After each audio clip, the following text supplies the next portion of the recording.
সকালে নাস্তা রেডি হচ্ছে, তেল ছাড়া পরাটা। হ্যাঁ, আর এই হলো আমাদের বাকি টুরমেট। ভাইয়ের নাম জানে কি ভাই? তাসফিক ভাই। আচ্ছা ভাই, আবিদ ভাই, আর এলো পিয়াস ভাই। পিয়াস ভাই ক্ষুধায় খুবই ক্লান্ত, আসলে সে মানে প্রথম ভিডিওতে সে আসলে এক্সপ্রেশন দিতে পারছিল না। তো পিয়াস ভাই, আজকে তো অনেকদিন পরে প্রায় 100+, মানে 100 কিলোমিটার প্লাস বাইক রাইড করলো, তো অনুভূতি কেমন? অনুভূতি দেখা করতেছে শরীরে, হ্যাঁ কি বলবো, অনুভূতি অনেকদিন পরে করতেছে যে আমি ব্যথা করতেছে, এই জন্য। কি ব্যথা করতেছে এটা বলা যাবে না, এটা বলা যাবে না। কি ভাই এক কাজ করেন, পুরো লেকটা একটা রাউন্ড দিয়ে আসেন ভাই। আগে বাথরুমে যেতে হবে, তারপর রাউন্ড দিবেন। আমাদের মাঝে আমাদের মাসুদ ভাই এসে হাজির হয়েছে। না মাসুদ ভাই হাই দাও। আরে ছেলেরা মানে দাড়ি সব পাইকে গেছে চিন্তায়, টেনশনে। আচ্ছা মাসুদ ভাই কি বিয়ে করছে? মাইয়া পাইতে তো কষ্ট জীব, হ্যাঁ না মায়ের পাইতে তো কষ্ট জীব। আচ্ছা তাও ঠিক।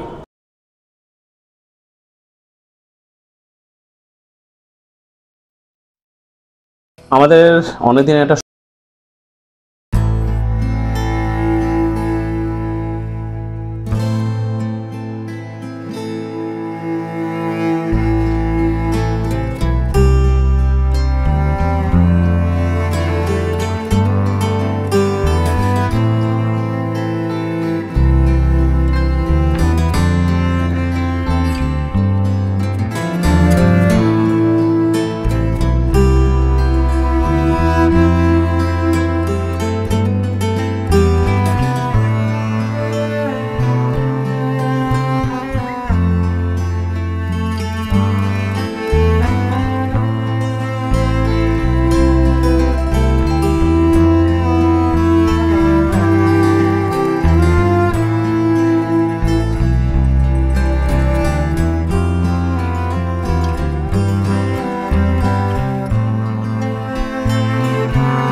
এখন আমরা পদ্মা দিকে এগিয়ে যাচ্ছি। হ্যাঁ, বাইকের জন্য যে পদ্মাতে ওঠার জন্য বাইকের যে লেন, সেই লেন ধরে আমরা এগিয়ে যাচ্ছি।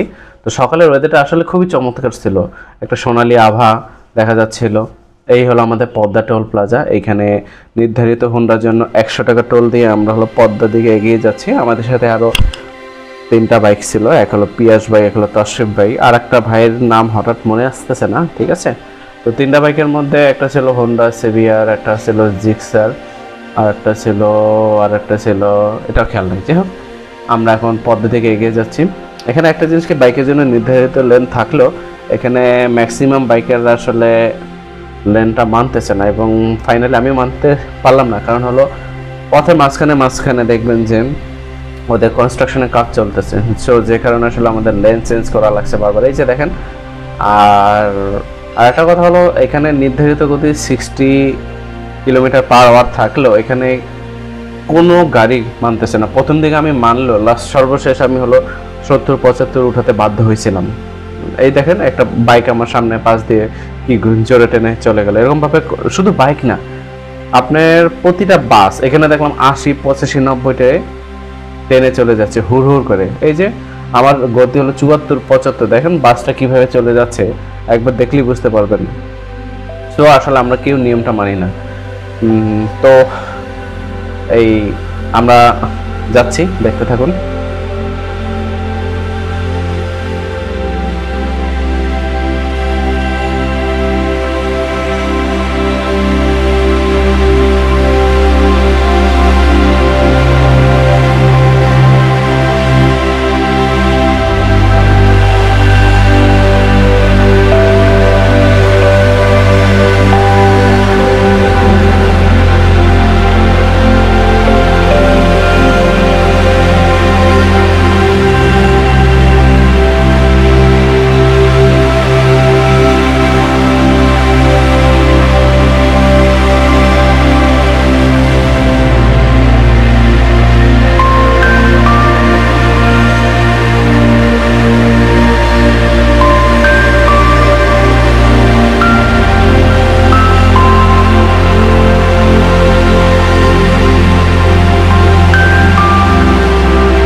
অবশেষে আমরা পুরো পদ্মা ব্রিজটা পার হয়ে গেলাম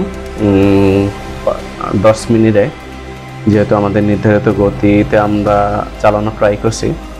তো আমাদের বাকি ফ্রেন্ডগুলো আসার জন্য আমরা অপেক্ষা করতেছিলাম। তো আসার পরে দেন হলো আমরা আবার যাত্রা শুরু করি।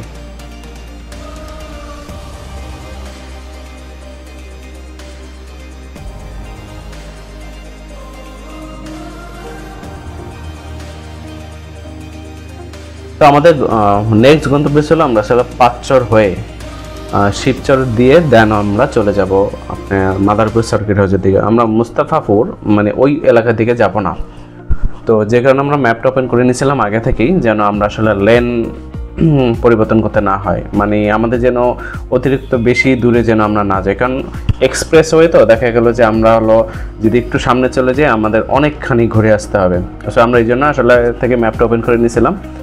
তো আমাদের গন্তব্য হলো পাঁচচর হয়ে দেন হলো শিবচর হয়ে সার্কিট হাউসের দিকে যাওয়া, মাদারীপুর সার্কিট হাউসের দিকে যাওয়া। তো এখানেও আমাদের একটু গতিটা একটু ফাস্ট করে দেওয়া হয়েছে, বিকজ অফ এত পরিমাণ ফুটেজ নেওয়া হয়েছে, বিশেষ করে রোডের। আর এতগুলা যদি ফুটেজ দিতাম তাহলে দেখা গেল যে 2-2.5 ঘন্টা আপনার ব্লগে চলে যেত।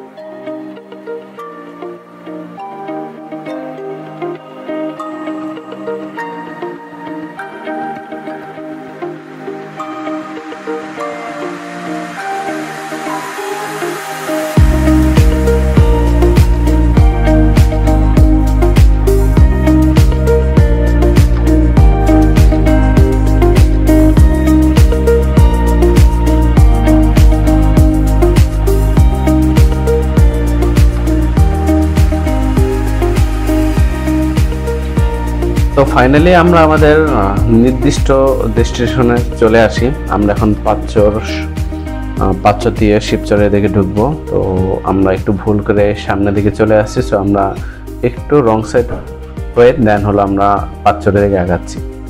তো আমি এরপরে আর ভিডিও করা হয়নি। তো একবারে হলো সকালের নাস্তা সেরে নিয়েছি আমরা শিবচর কলেজ রোডে গিয়ে। ওই যে একজনও তো দেখলাম মনে হয়।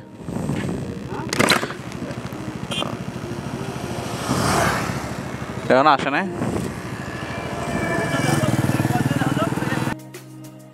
আসসালামু আলাইকুম। এখন আমরা আছি আসলে যে শিবচর কলেজ রোড মোড়ে। এখানে হলো আমাদের প্রিয় শাহাদাত ভাইয়ের বাড়ি। ওই সামনে যে চত্বরটা দেখতে পাচ্ছেন এটাও একটা চত্বর, আর ব্রিজের ওই পারে হলো আপনার ভাইয়ের এটা হলো বরহামগঞ্জ চত্বর। হ্যাঁ, একদম ভাইয়ের বাসার সামনে। বাইরে ফোন দিলাম, দেখি ভাই আসলে বাসায় নাই, উনি ঢাকাতে গতকালকে নাকি চলে গেছে। তো যাই হোক, এখন আমরা হলো নাস্তা করার জন্য সবাই একটা হোটেলে ঢুকলাম। হোটেলের নাম হলো ময়নাকাটা হোটেল অ্যান্ড রেস্তোরাঁ। তো সকালে নাস্তা রেডি হচ্ছে, তেল ছাড়া পরাটা। হ্যাঁ,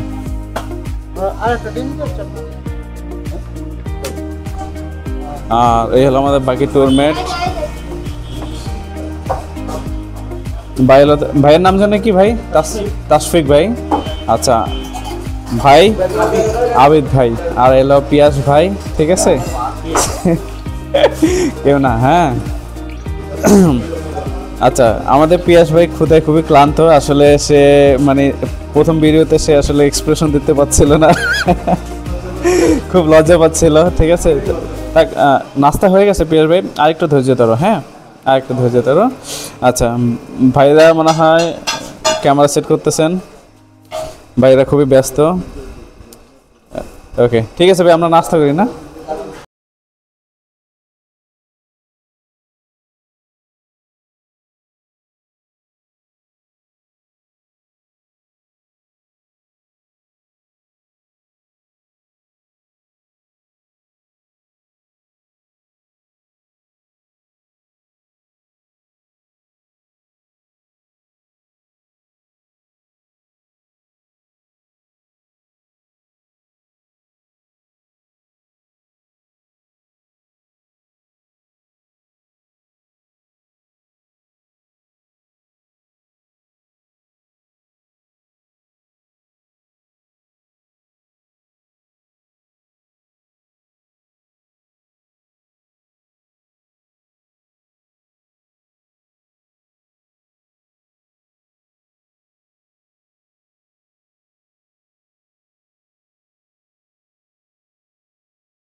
এই তো এই যে সার্কিট হাউস।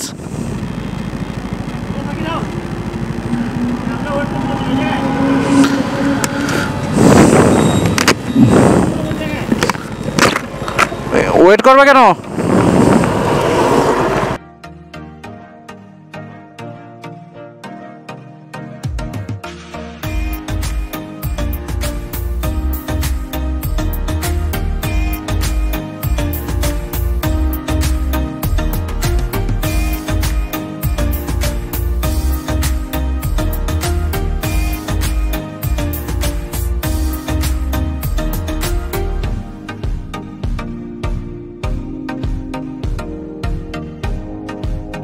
অবশেষে আমরা চলে আসলাম মাদারীপুর সার্কিট হাউসে। তো এই সার্কিট হাউসে আমি মনে হয় অলমোস্ট 4 থেকে 5 বছর আগে একবার আসছিলাম। তো সেই থেকে মোটামুটি সার্কিট হাউসটাকে একটু পরিচিত আছে, মানে চিনি জানি।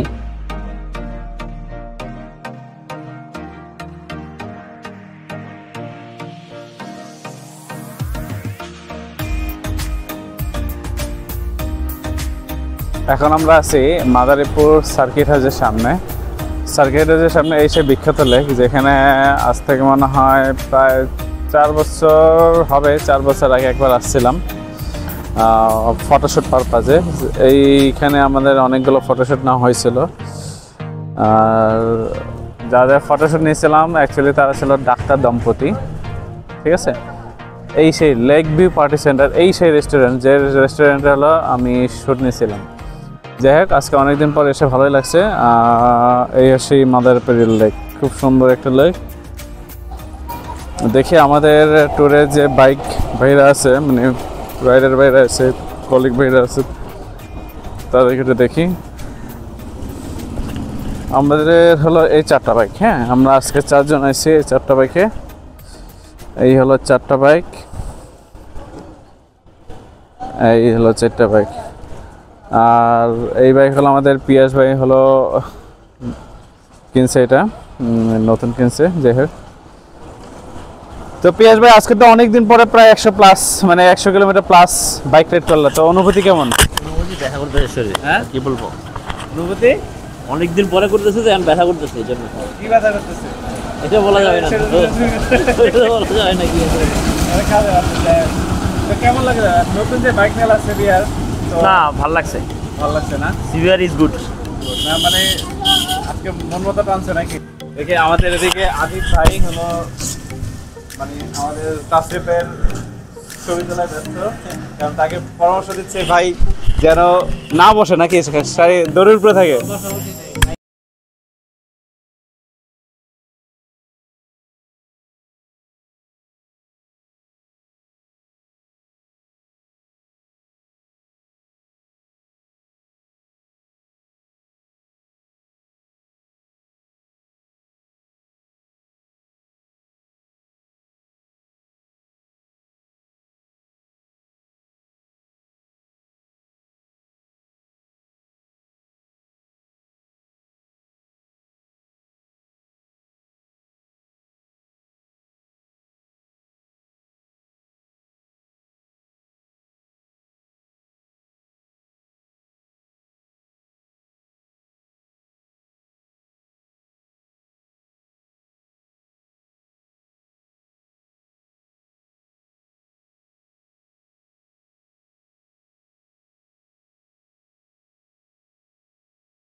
এটা অ্যাকচুয়ালি এখন হলো বন্ধ হয়ে গেছে। এটা আসলে আপনার গ্রিন হাউস ইফেক্ট নামে একটা যে জিনিসটা থাকে, যেখানে কাচের তৈরি ঘর তৈরি করা থাকে, একটা মিডিয়াম তৈরি করা থাকে, যেখান থেকে সূর্যের আলো প্রবেশ করে কিন্তু বের হতে পারে না, অর্থাৎ ভিতরের পরিবেশটাকে সবসময়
আরিয়াল খান নদীর তীরে। তো এখানে আমরা হলো নৌকা ভাড়া করে কিছুক্ষণ নদীতে ঘোরাঘুরি করব। আর এই হলো আমাদের সাঙ্গপাঙ্গরা, আমরা এই বোটে উঠতেছি। তো বোট অলরেডি আমি নামার আগেই হলো দরদাম করে ঠিক করে ফেলছে, নাহলে হয়তো বলতে পারতাম, দামাদামি করতে পারতাম। আমি একটু দামাদামি করতে পারতাম, আপনাদের একটু দামাদামি করতে পারতাম।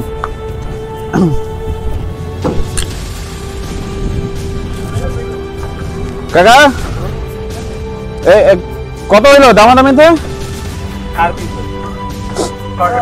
হ্যাঁ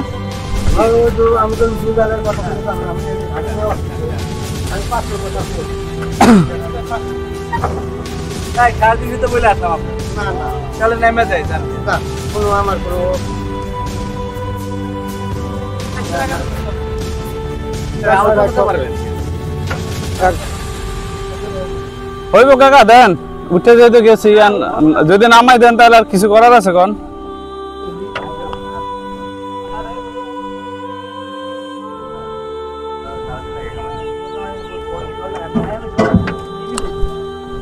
ওখানে শব্দে কান যারা মারা যাবে বেটা।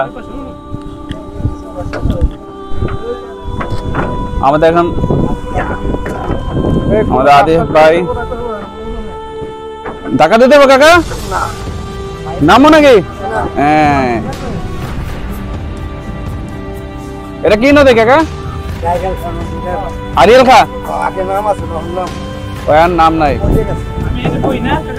হ্যাঁ যে নাম আছে সমস্যা নেই, তুমি তো ভয় পাও, তুমি সাইডে বসলে তুমি তো আদৌ আমরা কি 1 ঘন্টার জন্য? পানি খাই আমরা। একটা 7 বাজে। দাঁড়ায় যে পানি খাই না, দাঁড়ায় পানি খাওয়ার যে মানে এখন আমরা বোট স্টার্ট দিব।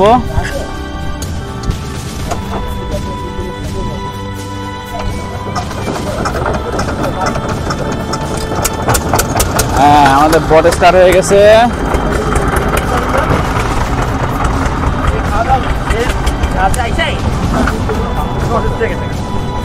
এই মাসে সাঁতার জানো তুমি? ইন্নালিল্লাহ, তুমি বরিশালে এসে জব করো তো সাঁতার জানো না? এটা কি ঠিক? হ্যাঁ, মাদারীপুর ফরিদে যাই হোক না কেন একই তো, ঘুরে ঘুরে তো একই হলো। সাঁতার পারে না, এটা খুবই অন্যায়। আমাদের মাসুদ ভাই হলো ছবি তোলায় ব্যস্ত। আমরা এখন আরিয়াখান নদীতে আছি না, যদিও বললো নদী নাকি মরে গেছে।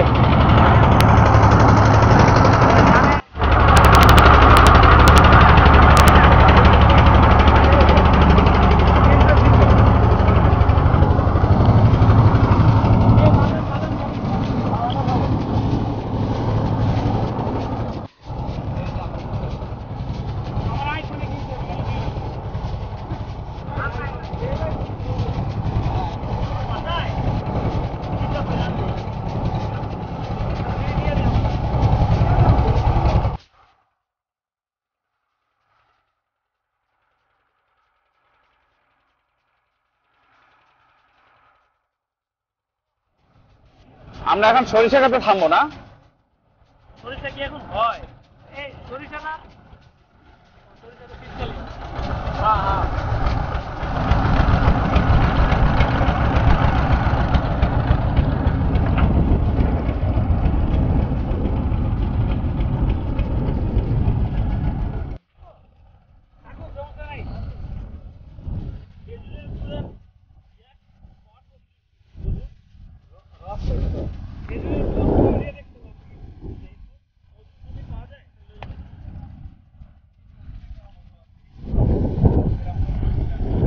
এখন আমরা একটা জায়গায় থামছি, চর অঞ্চলে এখানে সরিষা ক্ষেত, বিস্তীর্ণ সরিষা ক্ষেত।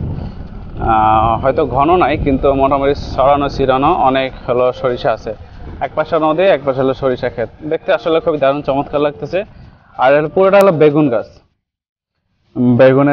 বেগুনের বাগান বলতে পারি আমরা। পুরোটা হলো বেগুনের, এই যে খুব সুন্দর। আর এইখানে বেগুন।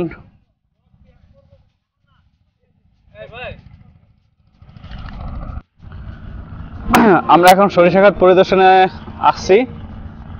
এই নাসির ভাই, আরে আপনার ছাড়া তো হচ্ছে না। ও মোলাও দেখা যাচ্ছে।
তুলতেছে।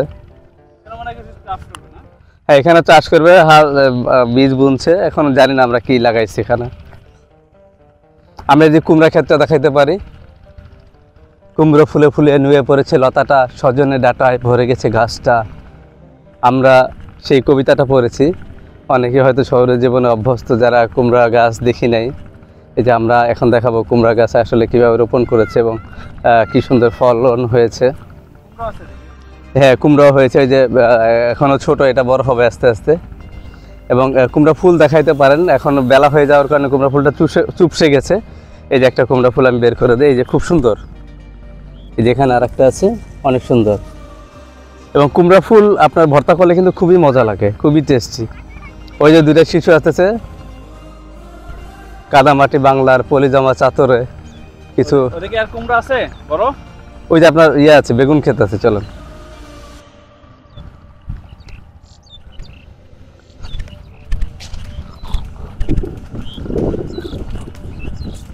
এই যে কয়েকটা ফুল আছে কুমড়া ফুল, এই যে নিতে পারেন, ক্লোজ শট নিতে পারেন। আমরা সামনেই দেখতে পাচ্ছি, এখানে একটু ক্যামেরাটা ধরেন, এই যে বাম সাইডে আপনার দেখেন, এখানে হচ্ছে আপনার 3-4 ধরনের ফসল এবং সবজির জমি আছে। আপনার বেগুন, তারপর হচ্ছে লাল শাক, এবং আর একটা হচ্ছে সাদা রঙের, এটা কি শাক? চাষ হয়েছে। জি।